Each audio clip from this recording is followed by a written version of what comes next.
Hello everyone. तो चलिए हम आज जानते हैं पॉलिटी की एक बहुत ही इंपॉर्टेंट टॉपिक, जिसमें एग्जाम में क्या है कि डायरेक्ट इससे क्वेश्चंस पूछे जाते हैं। मतलब कि डायरेक्ट आपको कुछ याद नहीं करना है, ज़्यादा कॉन्सेप्ट नहीं समझनी है, डायरेक्ट आर्टिकल के साथ ये पूछेगा कि ये चीज़ें कब अमेंडमेंट की गई थी, किस ईयर में अमेंडमेंट की गई थी। तो हम लोग आज पढ़ने वाले हैं कॉन्स्टिट्यूशनल अमेंडमेंट। अब ये अमेंडमेंट क्या होता है? जब कभी भी हमारे कॉन्स्टिट्यूशन में कुछ सुधार होती है, उस चीज़ को हम लोग कॉन्स्टिट्यूशनल अमेंडमेंट कहते हैं। जैसे कि एग्जाम्पल के तौर पर हम एक चीज़ देख लें तो आपको कॉन्सेप्ट क्लियर हो जाएगा। जैसे कि पहले वोटिंग की राइट क्या होती थी? 18 ईयर के लोग, 18 ईयर के अभी लोग क्या करते हैं? वोट देते हैं। राइट टू वोट आपको पता है कि 18 साल से जो बड़े होते हैं, लड़के हों या लड़की हो, सबके सब जाकर वोट दे देते हैं। पहले यही चीजें कितनी की थी? 21 ईयर की थी। तो ये चीज जब कॉन्स्टिट्यूशन बनी थी तो 21 साल के लोग वोट देने जाते थे, बट उसमें चीजों को सुधार कर 1988 में 18 साल कर दिया गया, ठीक, वोटिंग के लिए। तो उसके बाद से 18 साल से जो बड़े के लोग होते हैं वो लोग वोट देते हैं। अब ये बात है कि सर ये अमेंडमेंट्स करता कौन है? अमेंडमेंट्स होती है जो हमारे जो लेजिस्लेचर बॉडी होते हैं वही अमेंडमेंट करते हैं। अब लेजिस्लेचर बॉडी कौन होते हैं इंडिया में? लेजिस्लेचर बॉडी कौन है?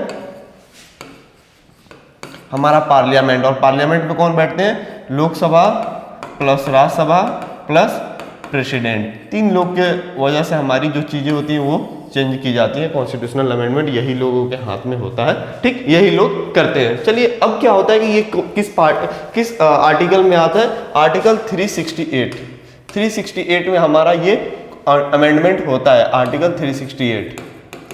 और देन आता है आपका पार्ट कौन सा होता है कॉन्स्टिट्यूशन में? पार्ट कौन सी होगी? पार्ट आपका होगा 20 पार्ट में, और आर्टिकल 368 में आपका कॉन्स्टिट्यूशनल अमेंडमेंट की बात की जाती है। अब आते हैं फर्स्ट अमेंडमेंट एक्ट। पहला अमेंडमेंट एक्ट क्यों हुआ था? देखो कॉन्स्टिट्यूशन में हमारा जो 1950 में बन के आया, 1951 में हमारा पहला अमेंडमेंट हुआ।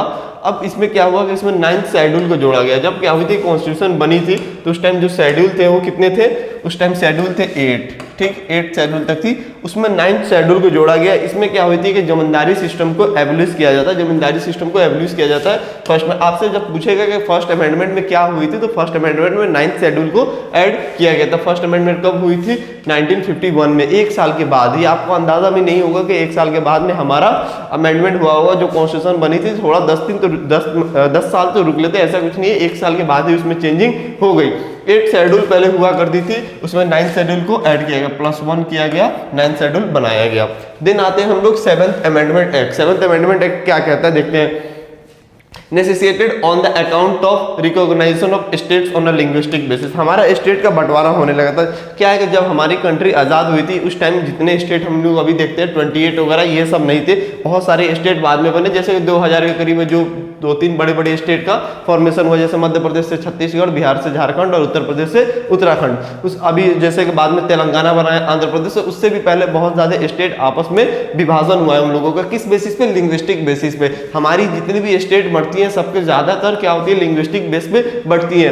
क्वेश्चन आपसे ये पूछा जाएगा सबसे पहला इंडिया में स्टेट कौन है जो लिंग्विस्टिक बेसिस पे बटा है? तो आपका हो जाएगा आंध्र प्रदेश। आंध्र प्रदेश इंडिया का सबसे पहला स्टेट बटा था, मतलब उसको बनाया गया था लिंग्विस्टिक बेस पे, ठीक। अब आते हैं 15th अमेंडमेंट एक्ट। इसमें क्या कहता है इसको भी देख लेते हैं। Age of retirement of the जजेस of high court has been extended from 60 to 65 year. जो सुप्रीम कोर्ट के जज होते हैं उनके पहले रिटायरमेंट की एज थी 60 साल की, ठीक। सुप्रीम कोर्ट बोल रहा हूँ, हाई कोर्ट की जो जज थे उनके रिटायरमेंट की एज थी पहले 60 साल, और उसको कर दी गई कितना? 65 साल। कब किया गया? ये 1963 में। देखो 63 में 62 से 65 का एज कर दिया गया किसका? हाई कोर्ट के जजेस का, ठीक। ये चीजें किस अमेंडमेंट बात की? 15th अमेंडमेंट में इसकी बात की गई थी। देन आता है 26 अमेंडमेंट एक्ट। 26वां अमेंडमेंट एक्ट में क्या होता है? Abolish the titles and special privilege of former rulers of princely state. अब जैसे जैसे नवाब वगैरह हो गए ना प्रिंसली स्टेट के, वो अपने आप को, जैसे कि रिपब्लिक हो गई थी देश, फिर भी वो अपने आप को नवाब समझते थे, कोई अपने आप को राजा समझता था, महाराजा समझता था, और उनको कुछ टैक्सेस पे करनी होती थी प्रिंसली स्टेट्स को। स्टेट्स के जो भी राजा थे चाहे उनके खानदान वाले थे, उनको बोला कि भाई तुम्हारा हिसाब किताब हम लोग कर दिए, अब ना ही तुमसे कोई रिश्ता है, तुम भी आम नागरिक की तरह हो जैसे सारे लोग हैं। क्योंकि सरकार में जो लोग गवर्नमेंट के द्वारा चुन कर आए हैं वही प्रिविलेज, जो भी उनके पास स्टेटस होगी उन्हीं के पास होगी। आप क्या हो? आपने तो पहले रूल किया है, लोगों पे हुकूमत की है, अब ऊपर से आपको टैक्स चाहिए, ये सब आपको नहीं मिलेगा। ये सब सारी चीजों को एबलिश कर दिया गया कब? 1971 में। इसी साल इंदिरा गांधी ने इलेक्शन लड़ा था, उस इलेक्शन में नारा दिया था गरीबी हटाओ का। ठीक, 1971 में गरीबी हटाओ का नारा इंदिरा गांधी ने दिया था। यहां से इंदिरा गांधी की टेन्यूर शुरू हो जाती है। एक सेकंड, 44, 97,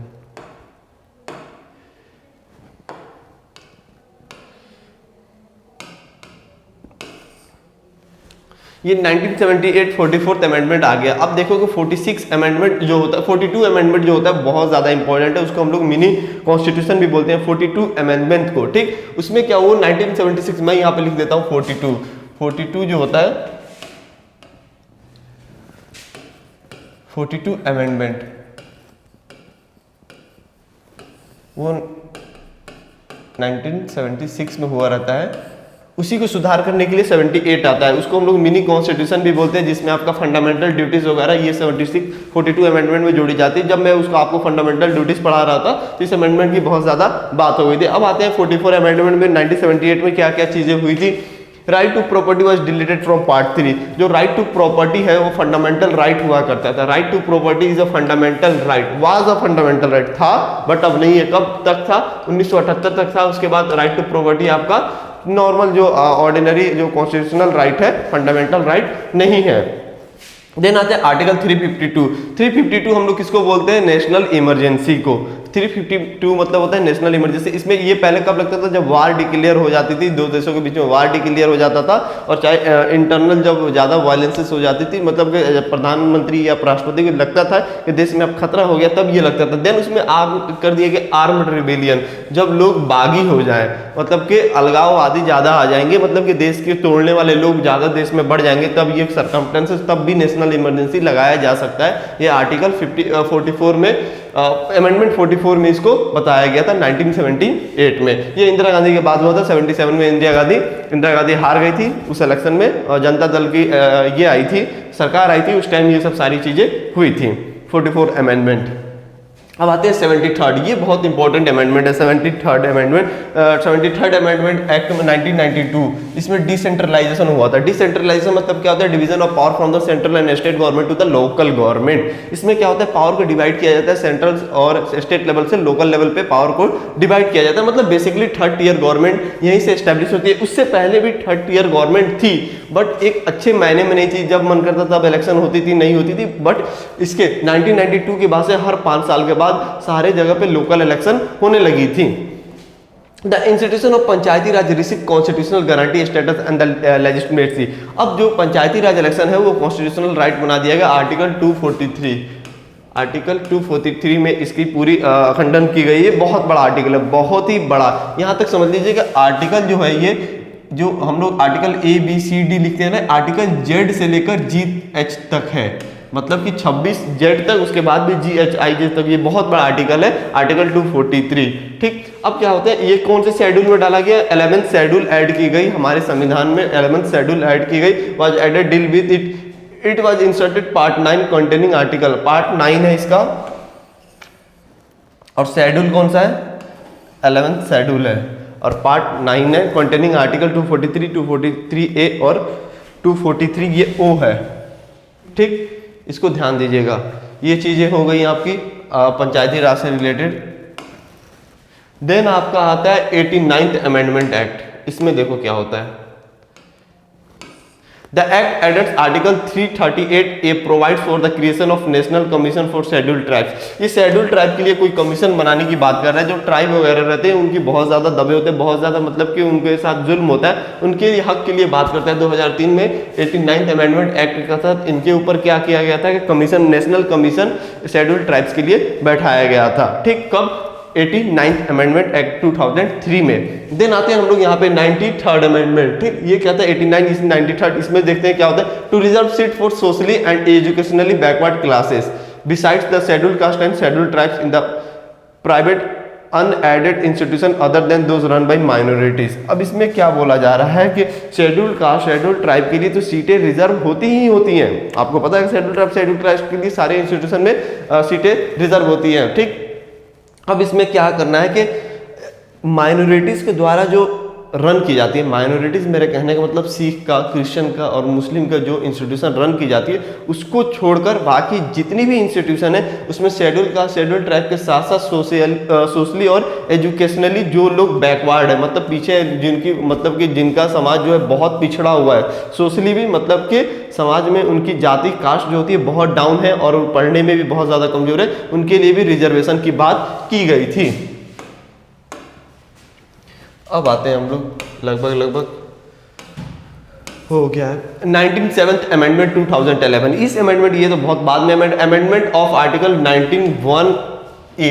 अब क्या है कि आर्टिकल 19 क्लॉज 1 सब क्लॉज 1 को अमेंडमेंट किया गया था। ये राइट टू इक्वालिटी के अंदर आता है आर्टिकल 19, या राइट टू इक्वालिटी या राइट टू फ्रीडम के अंदर आता है। Insertion of article 43B, insertion of part 9B, इनके साथ इन्होंने छेड़छाड़ किया था, इंसर्ट किया था इसमें। अब देन आता है amendment gives constitutional status to cooperative, जो भी कोऑपरेटिव्स होते हैं उन सबको क्या दिया, कॉन्स्टिट्यूशनल स्टेटस देता है। कौन? आपका 97th अमेंडमेंट। अब आता है 1908 अमेंडमेंट। ये क्या करता है भाई, इसके साथ में इंसर्ट किया गया आर्टिकल 371J। 317 आपका कश्मीर वाला है। 371 ये भी क्या आता है, स्टेट टेरिटरीज के स्टेटस से रिलेटेड बात करता है। To empower the governor of Karnataka to take steps to develop Hyderabad and Karnataka region. Hyderabad और कर्नाटका के रीजन को डेवलप करने के लिए कर्नाटका के गवर्नर को कुछ राइट दिया गया, कब? 2012 में। अब आता है 101, ये आपका लास्ट होता है 101th amendment 2016 deals with the good service tax. अब ये रहा आपका करंट अफेयर के लिहाज से भी सबसे important question, GST goods and service tax किस अमेंडमेंट के तहत आता है? तो 2015 में आता है 101, 101वां अमेंडमेंट होता है जिसके तहत गुड एंड सर्विस टैक्स हमारे कॉन्स्टिट्यूशन में इसको अमेंडमेंट किया जाता है। 102 अमेंडमेंट्स। 102 में क्या होता है देखते हैं, provide the constitutional status to national commission for backward classes. इसके पहले हमने देखा था 89 में शेड्यूल ट्राइब के लिए, यहाँ पे हम देख रहे हैं बैकवर्ड क्लासेस के लिए नेशनल कमीशन आपको प्रोवाइड किया जा रहा है। ये किस अमेंडमेंट से? 102 से, 102वां अमेंडमेंट से। अब क्या होता है कि 103 ये लास्ट होता है 10% रिजर्वेशन फॉर इकोनॉमिक, ईडब्ल्यूएस जो आपने सुनते हैं, ईडब्ल्यूएस जो होता है ना, रिजर्वेशन की बात करते हैं, 103 में आता है। ये कब किया गया? 2018 में किया गया, जिसमें 10% रिजर्वेशन होती है ईडब्ल्यूएस वाले लोगों के लिए, जो जनरल कैटेगरी में भी पढ़े लिखे मतलब कि क्या है, जिनके पास जो गरीब तबके में आते हैं जनरल कैटेगरी में भी, उनके लिए भी क्या है 10% रिजर्वेशन की बात की गई है। ये 103 में होता है 2018 में। ठीक, तो हमारा अमेंडमेंट यहीं पे होता है खत्म। अब हम लोग बात करेंगे नेक्स्ट एपिसोड में किसी नए वीडियो के साथ। ओके, आज के लिए इतना ही। Thank you.